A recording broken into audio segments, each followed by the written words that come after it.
And then it's driven in, and there's the header. Maxime Chanot draws New York City level. Salut les amis, ravi de vous retrouver sur la chaîne YouTube. Aujourd'hui, rendez-vous exceptionnel, entretien exceptionnel. On a fait venir un Américain, un taulier de la MLS. Enfin, il est luxembourgeois, pas vraiment américain, né en France. Maxime Chanot est là aujourd'hui avec moi et avec vous, puisque vous avez posé vos questions sur Twitter. Comment ça va, Maxime? Ça va très bien, salut Thibaut. Bon, allez, c'est parti. As Lilian Thuram. I will pick also as second choice Sergio Ramos. My third choice will be Zinedine Zidane, obviously, because he's probably one of the best players in the world. Lionel Messi, for what he's done. Probably Cristiano Ronaldo. Yeah. I think with Messi and Ronaldo on the top, we should score a few goals. Bon, Maxime, explique-nous déjà qu'est-ce que tu fais en France ces derniers temps. C'est la pause en MLS. Comment ça se passe pour toi? Tu vas enchaîner avec une 6e saison à New York City. C'est ça, bah écoute, oui, on est en pause depuis maintenant 5 semaines. C'est vrai qu'on a grande chance aux États-Unis d'avoir des longues off-season, comme on dit. En général, c'est entre 7 et 8 semaines. Donc voilà, je suis en France depuis une quinzaine de jours, et puis encore 10 jours, et après ce sera le retour aux États-Unis.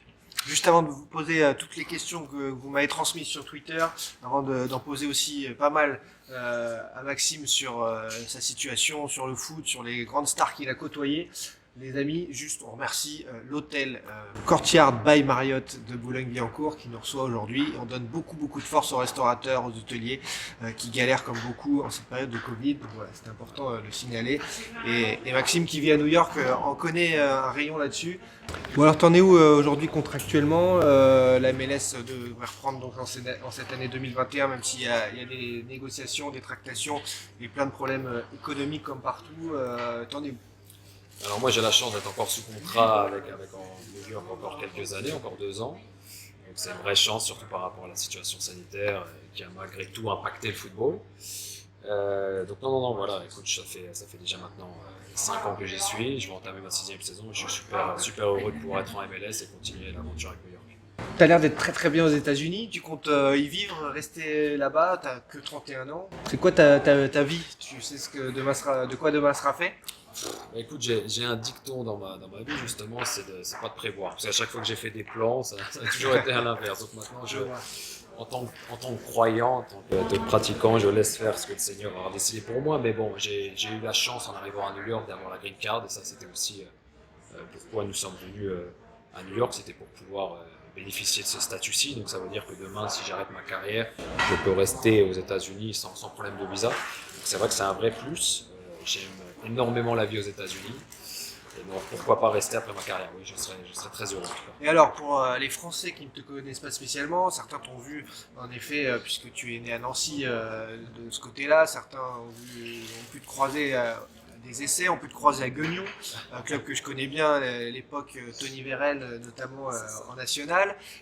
Pour les Français qui ne te connaissent pas, c'est quoi ton style de jeu, toi qui es défenseur? Mon style de jeu, déjà il a évolué avec les années, Ouais. clairement. Mais bon, je me caractériserais comme un défenseur rugueux, un D'accord. défenseur à l'ancienne. Et qu'est-ce qui a évolué alors, si tu dis que tu as évolué?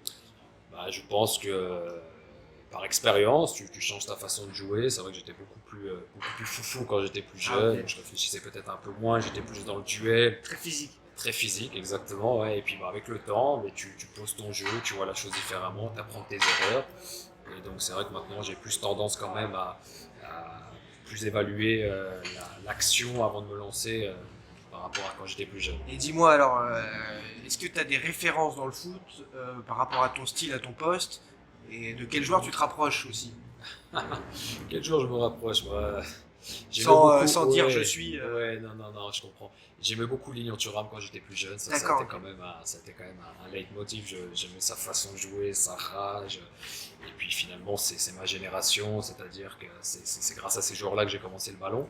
Après, je me suis beaucoup identifié à Vidic de Manchester United. J'aimais beaucoup son style de jeu très guerrier. Et puis derrière, un peu à Skrtel, qui était à Liverpool. Ah, ok. Voilà, c'est pas des joueurs qui sont forcément très beaux à voir jouer, mais il en faut dans une équipe.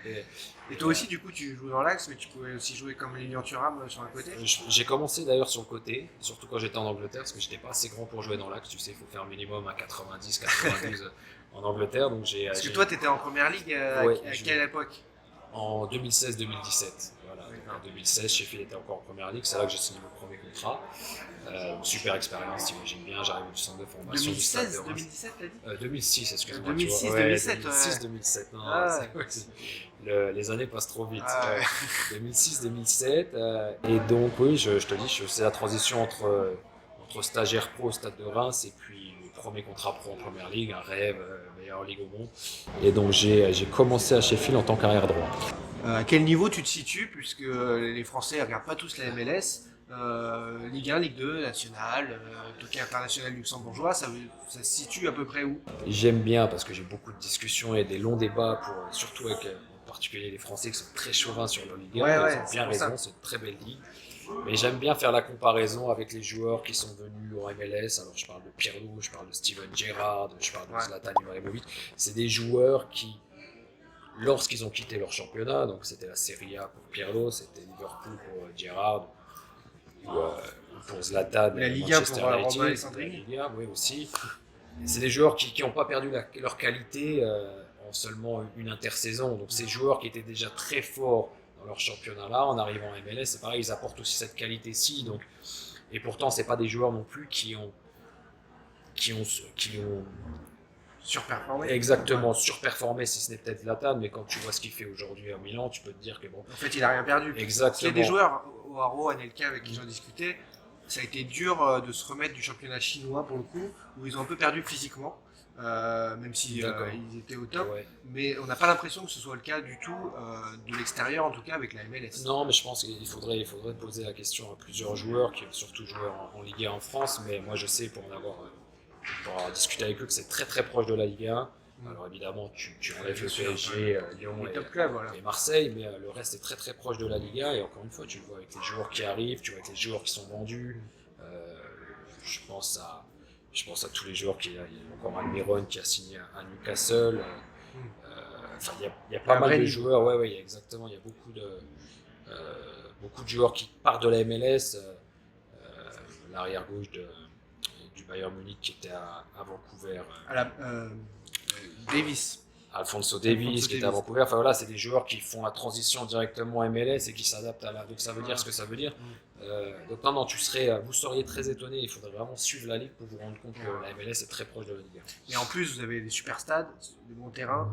Les infrastructures, c'est incroyable. c'est le top. Et d'ailleurs, j'entendais, alors il y avait un joueur, je me souviens plus exactement qui, c'était d'ailleurs un Français qui avait joué en France, lorsqu'il arrive en MLS, il a dit j'ai le sentiment de jouer la Champions League tous les week-ends en MLS. Alors non pas pour le niveau, mais par rapport à l'environnement, les stades qui sont remplis, qui sont tout neufs, les déplacements, c'est cadré, il faut ouais. se rendre compte que c'est du haut de gamme. Alors, tu as croisé justement des joueurs immenses, donc je suis obligé de te poser ces questions parce que tu as joué et croisé, tu as joué contre Zlatan, tu as croisé Pirlo, Villa pour ceux qui découvrent, donc tu as côtoyé tous les jours Patrick Vieira. Ouais.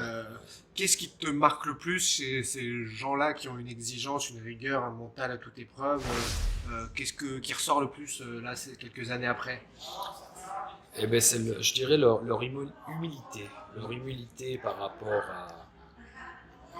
à tout ce qu'ils ont fait dans le ballon, c'est-à-dire les titres qu'ils ont remportés, les joueurs qu'ils ont côtoyés, et malgré tout, ils sont arrivés à New York avec une modestie qui, je pense, qui est exemplaire. Et ça m'a beaucoup impressionné. Ça te fait prendre conscience que finalement, tu n'as rien fait dans le ballon quand tu te compares à eux. Et non, ça, je pense que ça, mais c'est aussi la marque des grands champions. Et ça va aussi avec le deuxième point, c'est des gens qui sont mordus de travail, qui travaillent beaucoup. Et je pense qu'il faut avoir une certaine humilité pour justement tout le temps être dans un travail constant et essayer de continuer à travailler et évoluer chaque jour. Moi, je vois ça même avec des ex-pros, quand je tape des foot, des trucs comme ça. Toi, quand Pirlo arrive ou que tu joues avec Lampard, du coup, tous les joueurs leur donnent tous les ballons. Il y a un problème avec ça, parce qu'ils arrivent et ils aimandent tous les ballons. Comment Pas ça se passe? forcément, non, et justement, et ça va finalement avec ce que je te dis, avec l'humilité, c'est que c'est pas le genre de joueur, donne-moi le ballon, je vais tout faire. Non, pas du tout, ils se mettent au collectif, ils se mettent au service du collectif. Et j'ai une anecdote par rapport à Frank Lampard, je me souviens, c'était un match, il me semble, à Orlando. Donc j'étais derrière, il jouait devant moi, un cran plus haut au milieu défensif. Et je lui donnais des ballons sur synthétique. C'était un des seuls synthétiques d'ailleurs, ils ont changé de stade entre temps. Le ballon rebondissait, c'est vrai que je lui envoyais quand même des ballons qui n'étaient pas top. Et je viens pour m'excuser auprès de lui en disant excuse Franck, Et au contraire, alors, sa réponse a été surprenante, c'est lui qui m'a dit non, t'excuses pas, c'est moi qui aurais dû mieux contrôler le ballon. Tu vois, ça va finalement avec ce que je te donne, la modestie du joueur, l'exemplarité, et non, ça a été en tout cas des vrais exemples pour moi. Pour parler rapidement du passage de Zlatan en MLS avec des punchlines de ouf, du Zlatan, quoi. On Zlatan. connaît le second degré, le personnage. Du coup, toi, tu nous as dit que tu étais un joueur physique, tu as volé. Ça a été dur. Et ben alors, ouais, alors c'est rare que je vais dire ça à un autre joueur, mais c'est un des joueurs qui m'a posé le plus de problèmes physiquement parlant. Il est vraiment un cran au-dessus de ce que j'ai connu, et pourtant j'ai eu la chance de jouer contre Lukaku, j'ai eu la chance de jouer contre des joueurs quand même assez costauds. C'est un autre monde. Malgré son âge, c'est un autre monde. Et en plus vicieux. Ça a été un match compliqué. Hein. On a passé notre match est-ce que je peux le dire, je sais pas vraiment, à s'insulter. C'est le foot. Et puis surtout à se C'est le foot, griffer, à se il pincer. essaie de te sortir du match. Exactement, ouais, non, c'est toute l'intelligence du mec, puis à la fin du match, c'est réglé, on en parle. Ouais, on se tape dans le dos et tout va bien. On se tape dans la main, mais C'est ça qui est bien et c'est ça qui, dans le monde amateur, malheureusement, est mal compris. Parce que dans le monde amateur, on continue de s'insulter aussi dans le vestiaire et puis après, puis on s'attend sur le parking. ah ouais, non, mais clairement, mais ça fait partie du jeu, justement. Tu essaies de déstabiliser le défenseur pour prendre avantage sur lui, et à la fin, c'est lui qui a raison, parce qu'il marque. Ouais. Voilà, de retour.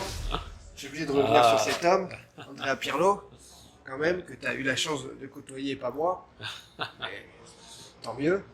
Alors joueur. explique-moi, grand joueur, aujourd'hui coach, est-ce que toi qui avant qu'il devienne coach et en plus directement à la Juve, tu pensais qu'il pourrait faire un super coach et par rapport à sa personnalité, comment tu l'as perçu toi? Ouais, je pense que clairement il a l'ADN italien, donc déjà c'est connu que tactiquement les Italiens sont quand même un cran au-dessus du reste. Ouais. T'as appris des trucs? T'as appris juste des petits trucs? J'ai beaucoup appris, mais alors en tant que joueur, hein, pour son positionnement, la façon dont il se positionnait entre l'adversaire et le ballon, donc c'est plus du caractéristique vraiment individuel. Ouais, ok. Collectif un peu moins, parce que finalement Andrea était encore dans un rôle de joueur, donc ça aurait été un peu peut-être même mal perçu s'il était parti dans un trop. ouais, exactement. Mais je suis pas étonné parce que quand tu vois la carrière, le charisme qu'il a, les titres qu'il a gagnés, finalement, je pense que c'est un juste retour des choses aujourd'hui de se mettre au service d'autres joueurs et coach. Finalement, je pense que c'est le meilleur job qu'il peut avoir. C'est quoi ton type de coach toi préféré par rapport à ton style, à toi-même, à ta personnalité, des mecs références selon toi, pour toi? Alors, encore une fois, je ne peux pas juger parce que je ne connais pas. J'ai eu la chance de rencontrer Guardiola parce qu'on fait partie du même groupe entre New York City et Manchester City. J'ai quand même la chance de côtoyer des très bons coachs aussi. Il m'a impressionné, oui, clairement. Alors, pareil, pas en tant que joueur puisque je ne l'ai pas eu sous mes ordres, mais c'est vrai qu'en tant que personne, encore une fois, je reviens encore au même point, mais très humble, très à l'écoute des gens autour de lui. Et je pense que ça, c'est une caractéristique importante en tant que coach. Et donc, moi, en tant que joueur, je vais te dire ceci, c'est-à-dire que le plus important pour moi, c'est la proximité avec ses joueurs. Je pense que quand tu arrives à avoir un coach ou quand le coach arrive à avoir la confiance de ses joueurs, finalement, le joueur va lui rendre sur le terrain en donnant tout ce qu'il a. Pour moi, c'est la clé. C'est la clé du succès pour un bon coach. Bon, on va passer une petite partie. On a abordé plein de choses au sujet de ton actualité, de ton jeu et ta vie. On pourrait parler énormément de tes péripéties, mais on pourra le faire dans un autre entretien avec plaisir. On va pas faire 1 heure aujourd'hui, mais parce que t'as lutté, t'en as chié comme on dit pour en arriver là où t'es. Il y a eu des hauts et des très bas aussi, et c'est passionnant de savoir ça pour comprendre aussi comment un joueur pro peut rebondir. Mais ils ont été nombreux sur Twitter à poser des questions. J'en ai sélectionné quelques-unes pour toi. Du coup, il y a Nathan qui demande quel joueur croisé t'as le plus impressionné, vraiment marqué? Vraiment connu. Marqué. Alors en MLS ou aux États-Unis? Dans ta carrière là.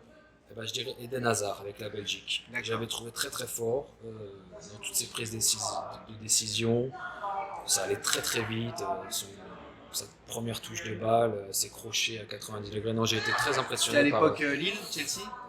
Il était déjà à Chelsea. D'accord. Ouais, on est en 2015 à l'époque, 2014. Top, ouais. Grand joueur. Et puis il allait aussi très vite sur ses premiers pas. J'ai beaucoup aimé J'ai beaucoup aimé Eden Hazard. Il y a Masticor qui demande justement quel joueur t'as le plus impressionné, mais en dehors des immenses stars comme ça. J'avais bien aimé Hamzik, D'accord. le Slovaque, qui était à Naples à l'époque, le capitaine de T'as Naples, joué avec le Luxembourg? que j'ai joué contre lui, mais en équipe nationale. J'avais trouvé pareil, c'est un peu dans le style d'Hazard, Ouais. dans le même, dans le Finesse. même- Ouais. exactement, juste techniquement, vraiment le leader technique de l'équipe. Alors j'ai parlé de Almiron qui est maintenant à Newcastle, parce que pour revenir à la MLS, qui a fait une très très grosse saison avec Atlanta il y a quelques années avant qu'il ait son transfert à Newcastle. J'avais trouvé un très bon joueur. Et puis Giovanni Reina qui est à Dortmund maintenant. Il était chez nous, il était à New York City Football Club. Et puis il a eu son transfert à Dortmund, et puis on voit ce que c'est en train de donner là. Excellent. À peine 18 ou 19 ans, il est en train de devenir un titulaire indiscutable au sein d'une des plus grandes équipes européennes. Donc voilà, je suis pas étonné, mais c'est vrai qu'il m'a impressionné par rapport à sa lucidité, et malgré son âge, c'était déjà, tu vois qu'il a quelque chose en plus. Il y a Lucas qui pose une question sur la MLS.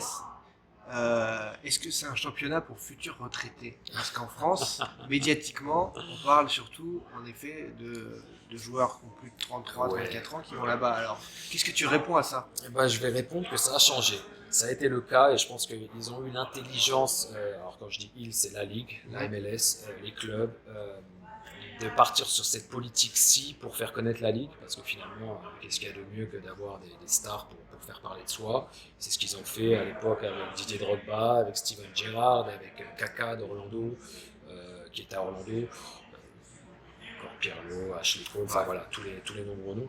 Mais alors si tu regardes bien maintenant, il y en a de moins en moins, parce que je pense que la MLS est partie dans un système de formation, de training, de vente, ce qui se fait maintenant au niveau mondial par rapport au club. Et donc il y a de moins en moins d'anciens qui arrivent dans la ligue, et au contraire de plus en plus de jeunes qui jouent 1 ou 2 années en MLS et qui sont revendus. Type Alphonso Davies par exemple. Là il y a le petit Brandon Aronson qui vient de Philadelphie, qui a signé à Salzburg, qui est un super joueur, qui va à mon avis aller très très haut encore. À New York, on a aussi vendu un joueur, Joe Scally, qui a signé à Mönchengladbach. Enfin voilà. Donc la ligue est vraiment dans ce système-ci. Il y a une pépinière de talent, vraiment. Ouais, parce que déjà, tu es très proche de l'Amérique du Sud. On sait que le ballon, là-haut, c'est quand même une religion.